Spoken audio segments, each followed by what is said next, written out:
Hi everyone, and welcome to a new episode of Beyond the Sheets, a new series by Dokin for noobs and nerds, where we explore data topics through the voices of our own users at Dokin. My name is Jacopo. I'm one of the co-founders of Dokin, and today I'm joined by Kevin Swan, who's COO at Willo. Welcome, Kevin. So good to have you and speak again with you. Where are you joining us from today? Hi, Jacopo. Thanks. Great to be here. And joining from sunny Glasgow in Scotland. Oh, yeah, sunny. Wow. It is sunny. It was raining 10 minutes ago. It's sunny now. It will be raining again in 10 minutes. Yeah. Actually, it's funny because I'm from Italy where every time it's sunny, but Scotland is one of my favorite landscapes. And I think one of my fondest memories of travels is in Scotland. I really love the area. I'm kind of a geek about that. We'll have a whole other call about it at some point. But sure. If we had the sun, would be a great tourist destination, but yeah. sadly not too often. Well, maybe Kevin, do you want to start by giving us a little introduction about Willo and what you guys do in an elevator pitch? Yeah, absolutely. So we are a high growth B2B SaaS business. So we have just passed £1 million of ARR. We're targeting sort of 100% to 200% growth year on year. And essentially what our software product does is allow enterprises to screen candidates for employment using video interview software. So asynchronous interviews that essentially let candidates submit videos and other information about themselves asynchronously to employers who can then review the candidates in their own time. Okay, that's pretty cool. Actually, I could have used Willo in my previous life when I was a manager and I had to do a lot of hiring. And I really think that the whole hiring process is broken because you feel like you have a lot to do on your plate, so you need to hire, but it's like a vicious circle because you never have time to actually focus on screening candidates and taking time for interviews. And absolutely. So the Willo software really makes sense. Absolutely. No, it's going well for us so far. Hope to continue that. Yeah. And so what's your role at Willo? Can you tell us a bit more about that and also how you got there through your career? Yeah, sure. And maybe taking that back to front. So I started out at Ernst & Young or EY. So I spent 3 years there and qualified as a chartered accountant doing corporate restructuring and also a little bit of time in audit and some other teams. I then spent 6 years in corporate finance, M&A, mostly focused on technology deals in Scotland, but also doing some generalist deals, everything from construction and quarrying through to education and hospitality. At Willo, I initially joined to do finance, so effectively joining as CFO. I think is quite often the case in startups. It probably wasn't really the case that a CFO was needed all of the time. Quickly started getting involved in operations. And what that really means is that day to day, I'm organising our sales and customer success and sort of other functions just to make sure that everything's running as smoothly as possible. As part of that, I'm also the sort of chief information and data manager or keeper or however you would describe it, but essentially making sure that everyone has all of the information and resources and knowledge to their fingertips that they need. Okay, very interesting. And how has the switch been from a finance career into this more of a operational C-level role? It's been super, to be honest, Jacopo. For me, it's been great that in the financial, obviously finance is also about enabling things rather than just tracking and recording them. But it's certainly been interesting that there's a lot more focus on actually improving outcomes rather than things just existing on paper. So, there's a lot more that I'm doing now that relates very directly to customers and real world impacts and real world interviews and candidates rather than just bean counting it at the end of it. Yeah, fair point. And so at Willo right now, your customers are big corporates or do you focus more on scale-ups, SMBs? Yeah, we have a complete mix, to be honest, Jacopo. So different use cases. We have a lot of SMEs who use Willo essentially just because they don't always know even where to find people to hire them. They are usually very time light. Usually the people who are hiring in SMEs, their job is not to be hiring people. Their job is to be doing something else, and they're having to hire someone on the side of their desk. So Willo lets them kind of get to feel that they have met and been able to get to know candidates a little bit before sort of inviting them in for a time-consuming interview. Most of our revenue, though, does come from large and even multinational companies for whom, they might get 10,000 applications when they have 50 graduate positions. And the screening software is all about helping them go from, the 3,000 people that they have said meet the qualifications down to the 50 that they want to bring through to an assessment centre or interview or so on. So absolutely the bulk of our revenue comes from larger customers, but we also have a lot of SMEs that use it in a slightly different way too. I see. Makes plenty of sense. And basically, yeah, going back at what you said before, you're at £1 million ARR, so growing pretty fast. I think Willo is pretty young, right? I think you guys are Yeah, about 3.5 years old. 3.5 years. So yeah, growing pretty fast.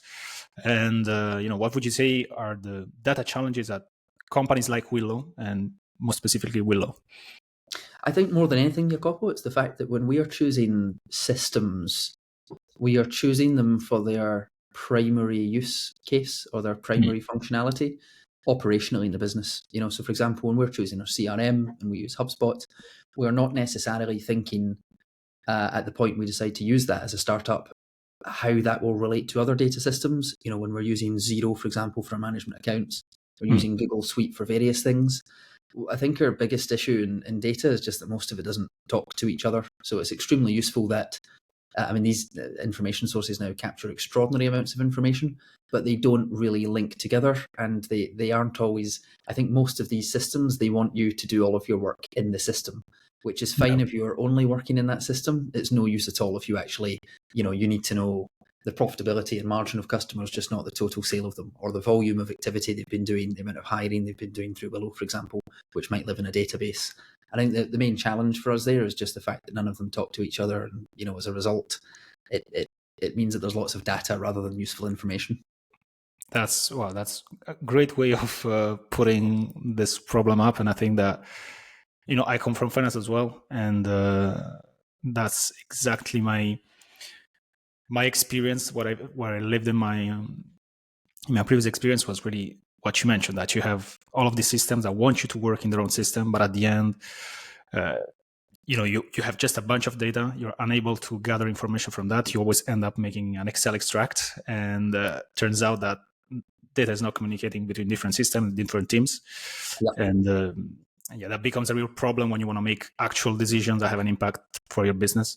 Exactly that, Jacopo. And just even, the time delay, the sort of onerous process of bringing all of that together, can actually mean that you never have a really true point in time moment as well, where you can see where the latest with everything, where it's at in that moment. So yeah, look, it's been, I wouldn't kid, it's been a real problem for us in terms of, we probably use 40 or 50 different information sources in Willo now. 4 or 5 of them are probably really critical. We spoke about me moving from sort of finance to operations. I'd spent quite a lot of time when I started at Willo making sure that the finance systems could talk to each other, or at least I had workarounds to make them talk to each other. As soon as I then went into the operations piece, it was obviously very, very quickly became clear and obvious that exactly the same had to be done, because HubSpot didn't speak to Google Analytics, for example, or Google Ads, which they are interlinked concepts for us as a business. The systems were not interlinked. Absolutely, yeah, absolutely. And now you've been a Dokin customer for quite a while, and maybe can you walk us through what was going on at Willo when you what was the problem that you were facing, and what did you make? Like, how did you come across Dokin, really? Yeah, so I just started searching essentially for different systems that would, in the first instance, I was really just looking to connect HubSpot in a way that would let me take lots of different dynamic HubSpot exports to be able to interrogate data in a way that was not really as limited by HubSpot's own user functionality capabilities. Yep.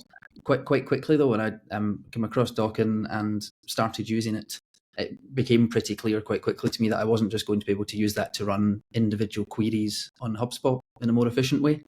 And what I was actually able to do was to start sort of rebuilding a number of our processes around the exports, and also the exports back to Dokin, or the imports, I suppose, through Dokin to the platforms.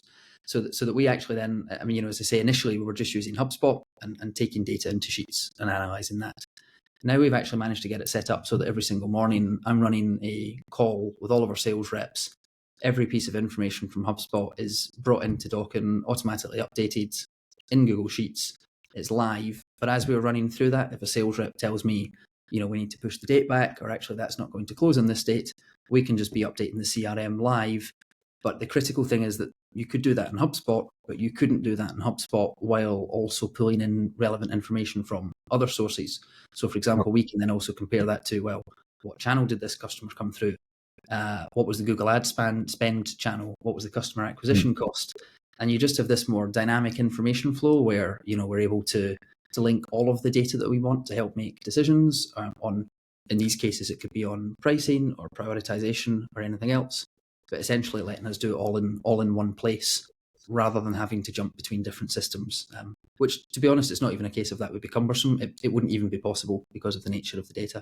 So really what Dokin's let us do there is build a series of workflows, which, took a bit of thought and care and time, but to mean that we've now just got an automatically repeating latest version to then empower our discussions and decision making. I use the example of sales area couple, but I mean, I'm actually using this now in assessing our product success, involving our customer success, as in, retention and such like metrics, our advertising, our customer acquisition cost, and then also running our actual sales processes as well. Okay, really, really cool to hear. And I have a confession. We have a Slack bot here at Dokin, and so I have this Slack bot that tells me new users when they log in. And you mentioned that you have a setup where every morning you have your HubSpot data that is refreshed in Google Sheets through Dokin. Yeah. And I do see your name popping up every morning, and it's like my best good morning. I say, okay, Kevin is using Dokin, so it's online. Yep. Yeah. No, pretty cool. And how did you find the setup of Dokin when you started using it? Was it easy to set up all your connections and all your automations, or did you see any particular struggle there? No, not at all. A couple, it was incredibly easy. I felt like I just, it was honestly as simple as adding the extension into Google Sheets, which is the sort of main place where we're using it. Sometimes use it online as well, slightly different, but mostly use it through Google Sheets. Literally just added the extension. The setup made it really clear. It was just what tool do you want to use? And actually, once I'd then gone through Dokin's create new connection, really it just felt like I was just picking field from the existing systems that I already knew. So clearly you need to know what you're looking for in HubSpot, what you're looking for in Google Ads. But provided you do know that, then it's just as easy as getting set up. Awesome. And is there a particular Dokin feature that has really made a difference for you and has simplified your work? I think one of the really key ones has actually just been, or probably two I would call out, that are maybe not the most obvious features that would really necessarily be used in a sales pitch per se. I say for me, the knockout has just been able to bring all of these systems into one place. But I mentioned the write back feature, which is just something I've never seen anywhere else before, and it's really new for me to be able to have these discussions with the latest live data all amalgamated together, but then to actually be able to write back to source is just so efficient. It means that you don't just end up having the same discussions day after day. That the action is, that needs to be updated. The value of this needs to be updated. The date of that needs to be updated. The fact you can have those discussions live and then just feed it back means that you are keeping your data accurate in real time. The other one I absolutely love as well, though, is actually just the associations that Dokin's able to build, because I think what's just incredibly sophisticated about that is that it seems to be it's smarter than the actual systems themselves. If I'm trying to take an export from, I've mentioned HubSpot a few times, but it's probably the best example, just given the nature of the database. If I'm trying to take an export from HubSpot, it can't really pull out smart associations. So, for example, if I have a particular deal, but the fact that I can tell Dokin to pull out the relevant contacts to that deal, or the relevant companies to a particular contact, or whatever else, actually means that the export system for Dokin is better than the export system for HubSpot, despite the fact that it's HubSpot. We like to think that. We like to think that as well. So to the point where even if I was only using Dokin just for one platform, I'd still prefer to be using it through Dokin rather than using it through their own exporter. Thanks. That's very nice. Thanks a lot, Kevin. Awesome to hear that. And actually, on my side as well, I use, I think I'm the first user of Dokin. Many of the feature, like the write back feature, we developed it because I needed it. I needed to pull postgres SQL data, and be able to update our CRM, HubSpot. Well, we use HubSpot based on user behavior within our database. And so we're kind of stuck, and because I could retrieve HubSpot data, I could retrieve Postgres data, but then I couldn't push that through HubSpot. And so that's when we started thinking about, okay, we should be able to associate different tables and push everything back once you have imported from HubSpot.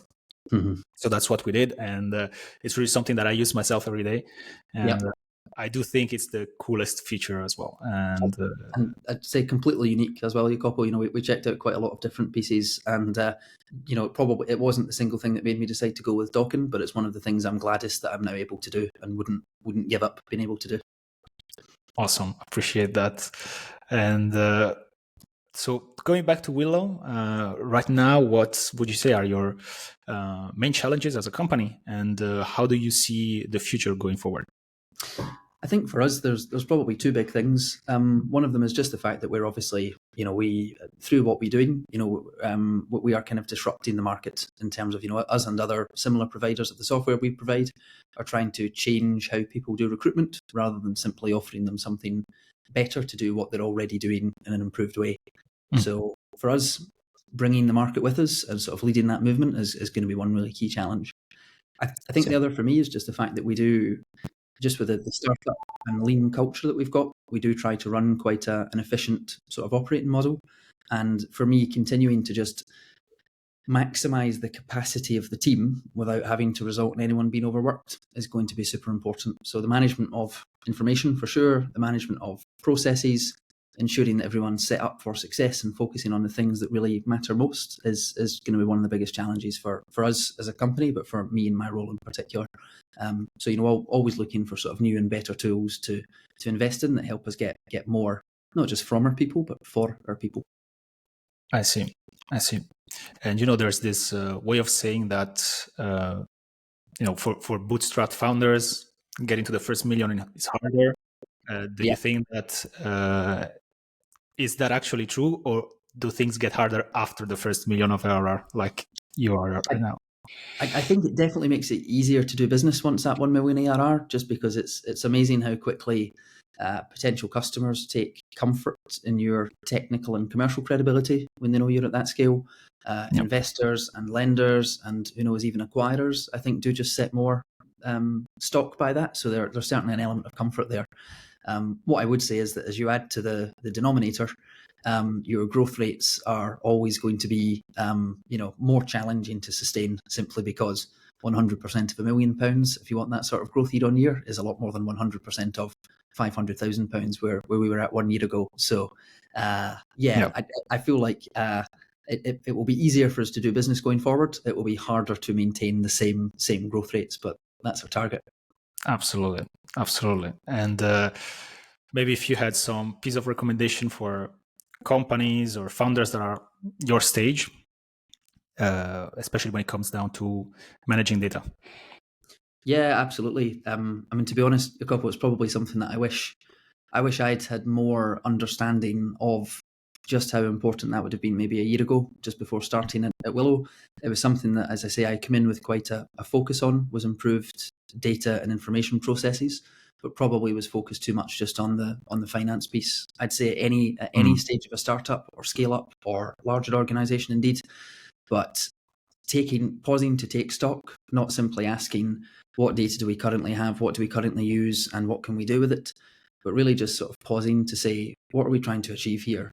What do we need to know, and how often do we need to know it? What do I need to know daily? What do I need to know weekly? What do I need to know monthly? How does that interact with other pieces in the data system? And really treat that as a single master process that you can try to get your arms around, rather than dealing with it ad hoc. Firstly, because it's just less efficient to deal with these things ad hoc, but secondly, it will inevitably mean you do it worse as well. Absolutely. I think having that sort of planned approach, choosing the tools that you really like, and getting the best out of them and committing to them, but building processes around that are scalable. And I gave the example of my sort of morning exports and so on, where I essentially am able to power our company's information system primarily using Dokin just over the course of 15-20 minutes. That took 2, 3, 4 days worth of work to set up, which might not sound like a huge amount in absolute terms, but probably to any startup owner or SME employee sounds like a hell of a lot of time in terms of what else you could be doing. But having done that, it is then a case of 15 to 20 minute exercise for me every single morning to have all of the information that I want and my team wants at our fingertips. So I think the best recommendation, as I say, that I could give would really just be to sort of pause periodically, work out what you need, design the process around it, but just make sure that you've got the tools that make that as easy as possible. I think the one mistake we've probably made that I would say was just not using the right tools initially and sort of trying to just do it in-house with, manual exports and clever lookups and indexes and matches. But, these things need to be scalable. Absolutely. I think that's really a great piece of advice. And I sometimes also, I think it's an advice I should keep on my mind for ourselves as well, for what we do at Dokin, and also maybe something that was happening before in my previous experience in finance. Very often you build processes just because you want to build processes without thinking about what's the actual outcome that you're hoping for, what's the final user, what are you trying to achieve, as you mentioned. So Absolutely. Using the right tools and right process is super important. And taking a step back every now and then. And I think that's really great piece of advice. Sorry. And is there anything you want to let potential Willo customers know, and why they should choose Willo over other solutions, or to change their recruiting process? Well, I suppose first of all, they can trust that our information is being powered by the right tools. That's got to help. Yeah, absolutely. No, look, I think the couple, honestly, if I were to pitch Willo to anyone, I think there's a curious dichotomy here where the customer, if you like, the person who's paying for Willo is the employer, the person who's doing the hiring. I think what sets our platform apart, though, is that it's been designed from the start for a friendly candidate experience. So both of our founders have got accessibility needs, dyslexia and neurodiverse conditions, and have sort of struggled, in effect, with more conventional, more traditional text-based CV type applications and so on in the past. And because of that, the whole Willo platform has been designed just to give an incredibly friendly candidate experience. It doesn't matter that it's Willo or anyone else or any other piece of software. If someone is applying to a job with company X, they are going to associate that whole experience with company X. And, with Willo, you can trust that if you are the marketing executive of company X or whoever, you can trust that those candidates are going to have a fantastic experience on the way through. So, the functionality is all there. The integrations for all the large HR platforms and so on are all there. But, really critically, you can trust that your candidates are going to have a good experience interviewing with Willo. And that's just great to finally make hiring a great experience for both parties. Absolutely. And, we really believe in just helping candidates put their best foot forward, which should also allow employers to make the best possible assessment of candidates and bring forward the right people too. That is awesome. Well, Kevin, thank you so much for all your answers and your availability today. It was great to speak with you. And thanks for being with us at Beyond the Sheets. And we're going to stay in touch very soon. And we're coming with a new episode very soon also on Beyond the Sheets. Stay tuned for more tips on data from Dokin's users. Thank you, Kevin. Thanks, a couple.